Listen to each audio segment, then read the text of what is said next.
facts galore. Ladies and gentlemen, do enjoy the 10th birthday of the euro, because I very much doubt you'll be celebrating the 20th.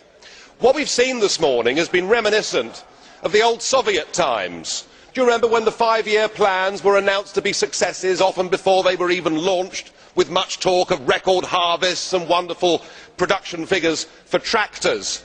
And I suppose, much like those days, we've been treated this morning to a succession of unelected, ageing bureaucrats telling us what a great success the whole thing's been. It's all delusional stuff. The idea that the ECB has done a good job is extraordinary. It was last July when the European Central Bank put interest rates up, just at the very moment that the markets were going into meltdown and rates were being slashed across the rest of the world. Of course, none of this surprises me, because what this euro is all about, it's about a political class imposing its will upon the peoples of Europe.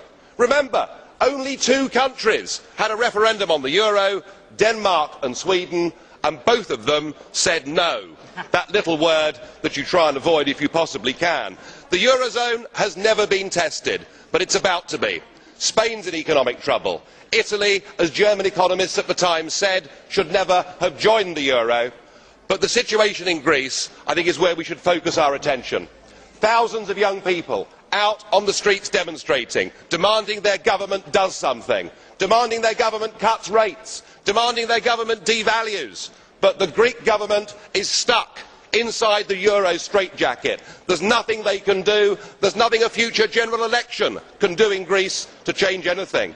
And when people have taken away from them the ability through the ballot box to determine their own futures, then I am afraid that violence becomes the only logical alternative. What you have done with this euro is you have trapped people in an economic prison. You have trapped people in a Volkerkerker from which to get out.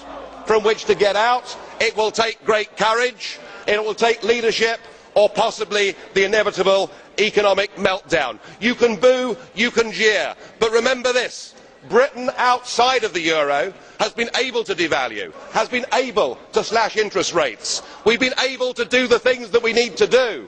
And jeer on if you like, but have you noticed that on the bond markets this morning, Greek bonds are trading 233 basis points higher than German bonds? Now, I know that most of you in this room won't even know what that means, and those that do will do your best to ignore it.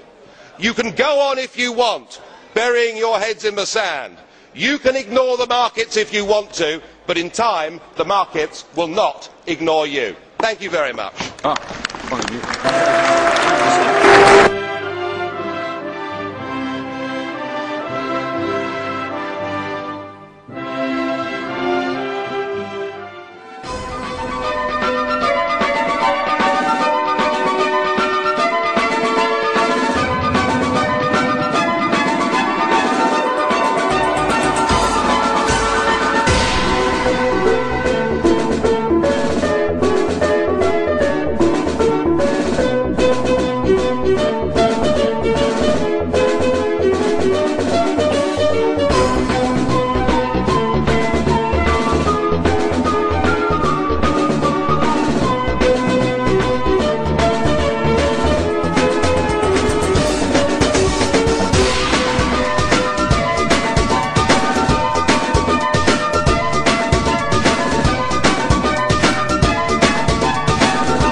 This gentleman was pushing